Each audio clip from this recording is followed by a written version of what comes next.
In this video, we'll be looking at installing a Sena 10C Evo comms device with a built-in camera to our Kabuto Aeroblade 5 helmet. I recommend before you start installing the hardware, just make sure you've got the Sena camera app and the Sena utility installed on your mobile device. That will help, particularly the camera app and setting up the camera on the side of the helmet to make sure you've got a good view from the camera. The Sena camera comes with two mounts for the side of your helmet. There's also another third mount for a stick-on mount, but I'll be using one of these clip-on mounts. The second clip-on mount has got an adjustment wheel on it so that you can actually tilt the camera and reposition the camera. So I'll be using this particular mount.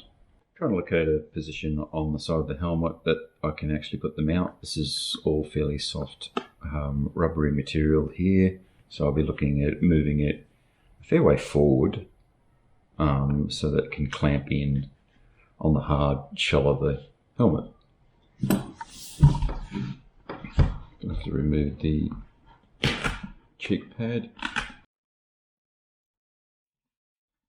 strap through, come out, slides out, is loosen off the screws with the supplied Allen key.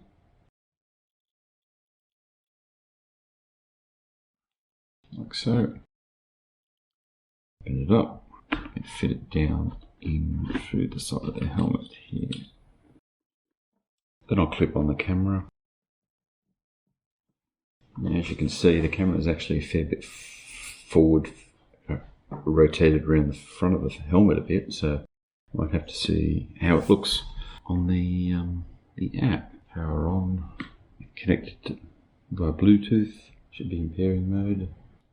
Once the camera is connected to your phone, and it's a bit of a process to actually go through that actually, I found. The video comes through, as you can see it's pretty blocky and grainy, but I was able to determine that the position of the camera is not too bad. In Australian conditions we're riding on the left hand side of the road, so we've actually got to face it more to the right, so coming around the front of the helmet probably suits our conditions a bit better.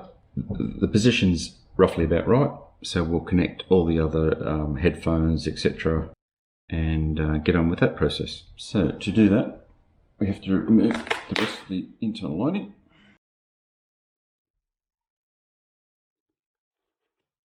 So in the Aeroblade 5, they've already got sections to remove for your headphones. These are the headphones that come with the Sena. They actually have a section on that will grip on as a bit like a Velcro-y type material. There's actually two connectors, one going to the mic, one going back to the main comms unit. Place these inside the helmet cavities. As I said, they're a little bit Velcro-y, so they're sticking. On the other side, with the longer lead, go to the far side. Excess cable can be underneath the rear padding.